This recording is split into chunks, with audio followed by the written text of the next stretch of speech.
I am Rakesh Mehta. I came from Ahmedabad, Gujarat regarding my left eye corneal DMAC surgery. I came to know about Dr. Rajesh Fogla from our Ahmedabad doctor, and he asked us to go and check yourself at Apollo Hyderabad. I came on 8th of February for my first checkup and then take decision on 15th of February.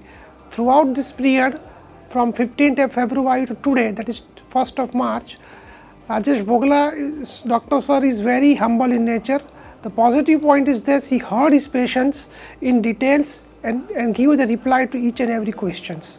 And if in one line, if I want to say that, I can say, if you do operated by Dr. Rajesh Fogla, you are 100% in a safe hand. Once again, I am thankful to Dr. Rajesh Fogla and entire hospital staffs and associates. Thank you very much.